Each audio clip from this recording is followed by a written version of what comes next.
Hi there, thank you for joining me again. I've decided to do a little video about South Africa and setting that up. However, I've decided to do it in alt history. Sometimes there's a few memes we'll get to watch in the process.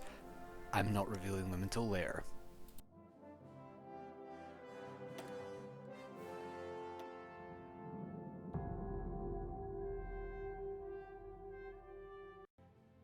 As you know with South Africa, or probably know, there's a few national spirits that are horribly bad, mainly affecting manpower and production bonuses. I would always prioritise the political tree, then the cape tree, then the economic tree for the factories and manpower increases these will yield. That's not to say the other trees aren't useful, it's rather that the country can be better served with these trees, especially for the war that will happen. I would usually go the fascist independent route, as it gives you a bit more leeway with how the war develops. You're not tied to Germany, you're fascist, so you get all the perks of being fascist. There's a lot of benefit. Looking at the other trees, you may see they're a little bit less fulfilling.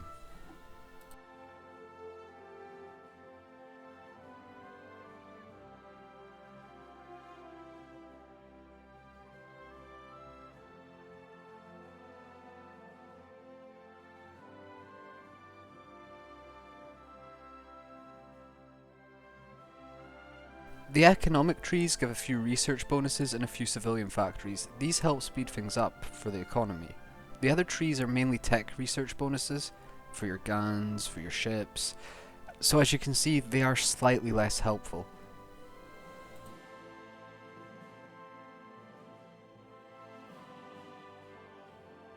The first bonus in the economic tree is especially helpful as it helps get railways and infrastructure up. Don't forget about it. When I first start researching, I don't go infantry techs, I always start with industrial because the bonuses they give last the rest of the game and it furthers the endgame goal of winning, hopefully. You can always need more construction speed, you can always need increased production, it's just beneficial. Always start with a civilian to give you the needed industrial capacity to build military factories later on. You don't want to spend much later than 1939 on civilian factories, however. As you see, the divisions start off basic, but that's good because smaller divisions mean less supply. If Britain or anyone else randomly offers Lend-Lease, accept you will need it due to pure South African start position in the economy.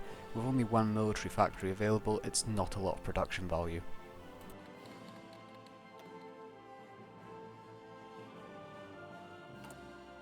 We go the fascist route, not as much as a meme, simply that it's more beneficial. We can gain access to the war economy without being at war. I personally don't see much of a difference between the GNP and the ANC. Both suppress minorities.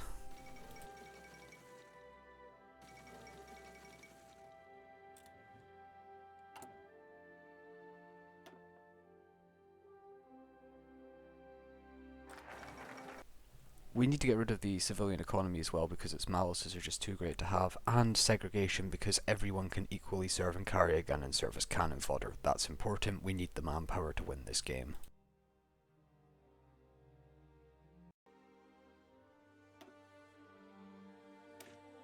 The main priority for research should again be industrial to help grow the strong South African state into one that can actually call itself a superpower.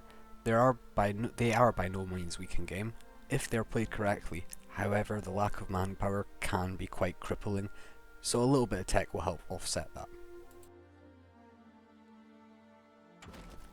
So when it comes to equipment for your troops and stuff, mainly focus on the infantry. Don't forget trucks because they will help to improve supply. Don't worry about tanks, they're heavy on supply, they're not really too good for Africa. Don't get me wrong, tank divisions are still usable there, they will make a difference, just it's going to be really hard for South Africa to field any appreciable number of them. Special forces on the other hand, infantry, rifles, good value, good bang for buck, totally worth researching into a little bit later on.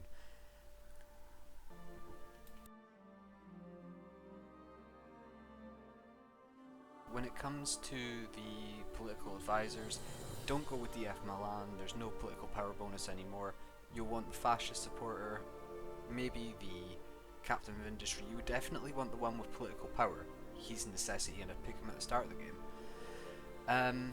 The choice is ultimately up to you though, but those are the ones I find most beneficial. When it comes to the manufacturers of equipment, there's a few only one really good one I'd mention in Africa, and that is the South African Railway Company. They give you a good bonus. As for your army officers, there's not much of a choice to be had there.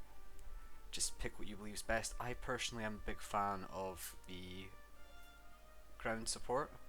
That gives a lot of benefit. The other ones, it's personal choice, but I didn't find any of them particularly useful. But every bonus helps. It's part of the game system.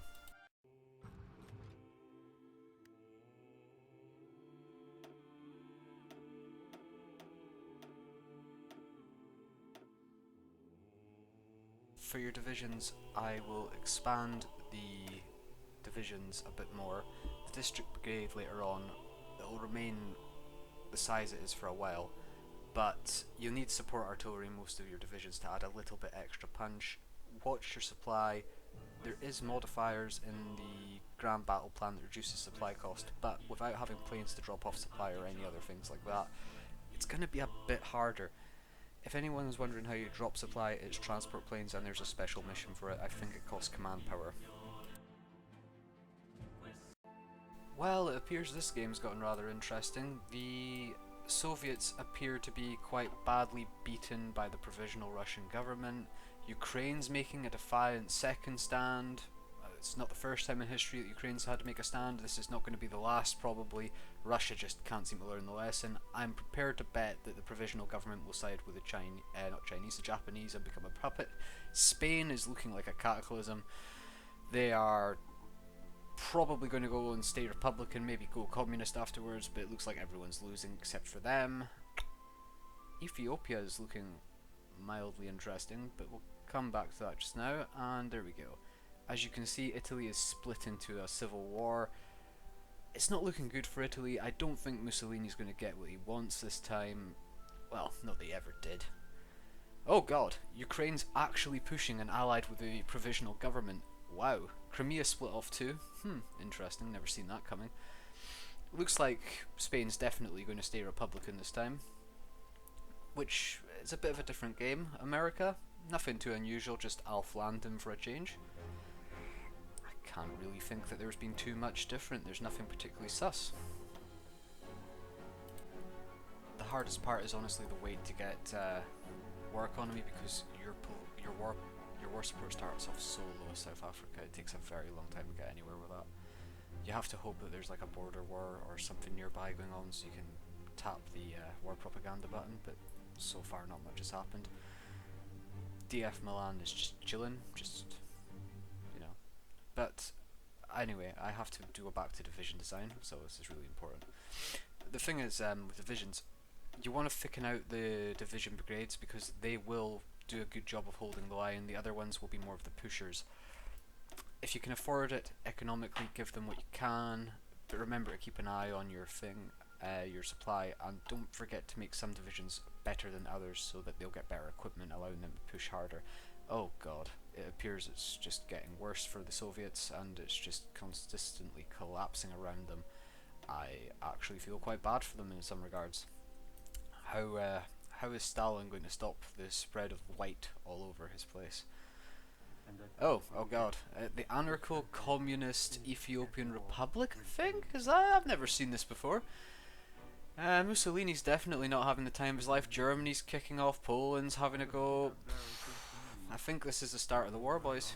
We'll see if I even join this one, because, you know, there's going to be at least 2 wars this game would have been non-historical. Hitler's doing okay. The Czechs are pushing a bit, which is unusual, but he's gotten past 1 or 2 of the border forts, which is very good for them. It'll be interesting to see how long Poland lasts, but he doesn't have many allies, Hitler, including Croatia. Provisional government's made itself famous, and it's a puppet, of course. Who could have ever foreseen that it would have been puppeted? To be honest, I'm not sure, but we'll need to go focus on the supply for the coming war for ourselves. There's a few areas that I can tell will turn red when the war starts and when there's troops positioned there. I am going to focus on them first using a couple of things. Need to use the South African Rail Company for its bonuses, which I'll demonstrate a little bit later on. And we also need to take this decision. You can only do it once per campaign, but 300% speed, it makes a huge difference when it's something so demanding a build. As for the rest of it, it's just really a waiting game while everything tries to finish up. Ethiopia is still looking like quite a bit of a mess, splitting off into separate areas too.